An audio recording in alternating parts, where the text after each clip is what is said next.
Joe Biden, comma, liability, exclamation point. That is, I think that's on his business card. Joe Biden, while giving an interview to NPR, had some stuff to say about diversity and the differences in diversity between the Black and Latino communities. Let's just first of all sit down, take a seat, and take a listen. I have a few questions that I'd just like to get through because they are incredibly important to the Latino community. First of all, you are extending TPS, temporary protected status, to Venezuelans. Cubans, though, are now being deported in unprecedented numbers. Would you stop those deportations? What I said, I'm going to look at entire temporary. I'm going to look at every single country in the world. Anybody can prove that they are in jeopardy to go back to their country, and the reason they came in the first place, they should be able to stay in the United States of America until the circumstance changes in their country. Are you going to re-engage with Cuba, though? I mean, I'm specifically wondering about the Florida communities that are incredibly interested in the Cuba issue, and see status given to Venezuelans while Cubans are being deported. The answer is yes. I'm going to engage. Yes. Yes, and by the way, what you all know, but most people don't know, unlike the African American community, with notable exceptions, the Latino community is an incredibly diverse community with incredibly different attitudes about different things. You go to Florida, you find a very different attitude about immigration in certain places than you do when you're in Arizona. That is the best I could make it sound, to try to give the most benefits of all the doubts to Joe Biden. The part that went viral was the part where he said as opposed to the Black community with noted exceptions, the Latino community essentially is very diverse. So Benjamin, what was your reaction to that when you saw the clip? 4 more years of Donald Trump. Because he is making it all too easy. Like, setting aside the racial component of it, right? Because that part is obvious, the racial condescension and all of that.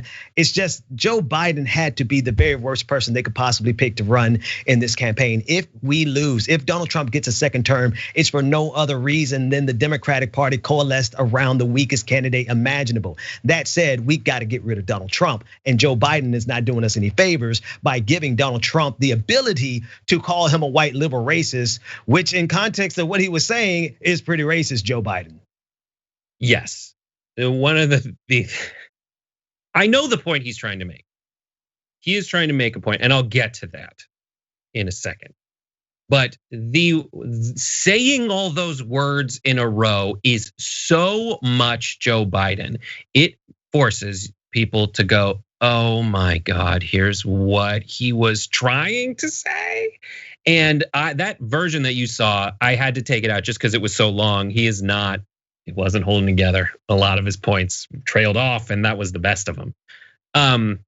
So he just keeps saying things like that. It's the same thing that Clinton does, where he's like, I'm Mr. Black people, and here's why. I get to say this because I have been trusted.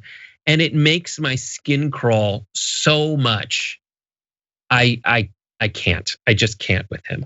Look, Joe Biden does not have President Clinton, right? He's not an honorary Black person like he always thought he was. But Joe Biden, even less so. Joe Biden is really riding on the coattails that he was a VP for the first Black president. That's all.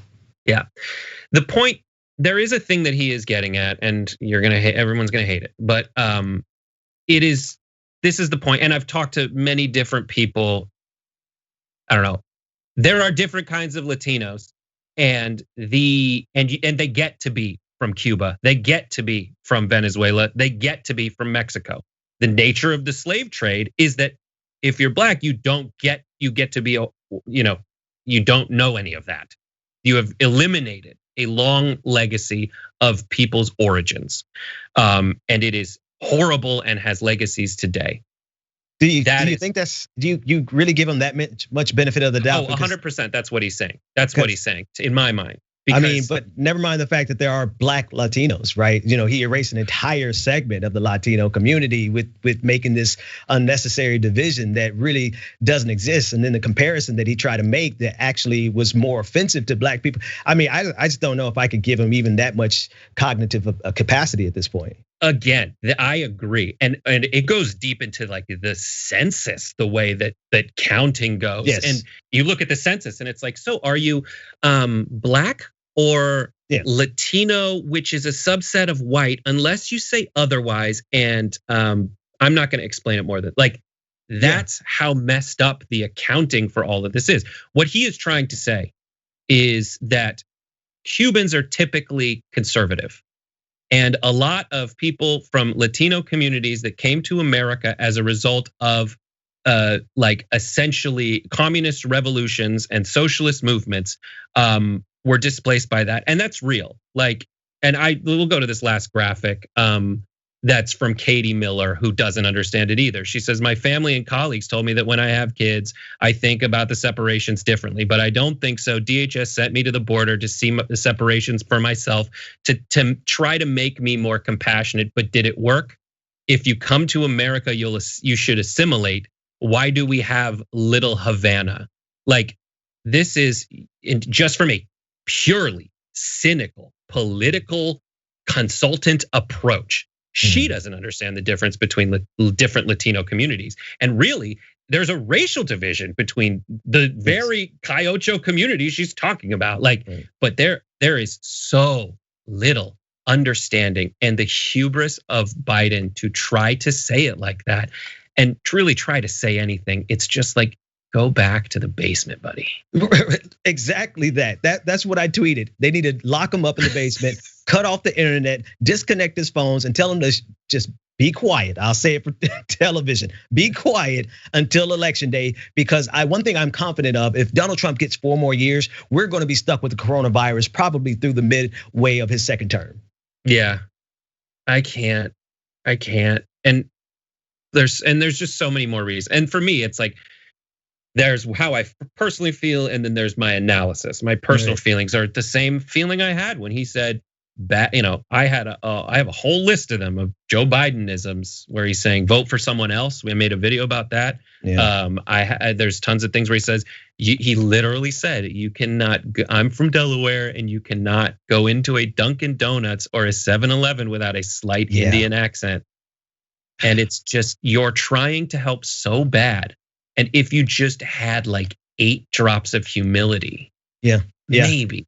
And just maybe 8 drops less of the white supremacist system that he helped erect. But I'm gonna leave that alone, because we've got to get rid of Donald Trump because of COVID-19. We'll be stuck with COVID-19 for 2 more years if Donald Trump gets reelected. So Joe Biden, please just be quiet. Joe Biden, be quiet. Thanks for watching The Young Turks. Really appreciate it. Another way to show support is through YouTube memberships. You'll get to interact with us more. There's live chat emojis, badges. You've got emojis of me, Anna, John, JR. So those are super fun. But you also get playback of our exclusive member-only shows and specials right after they air. So all of that, all you gotta do is click that join button right underneath the video. Thank you.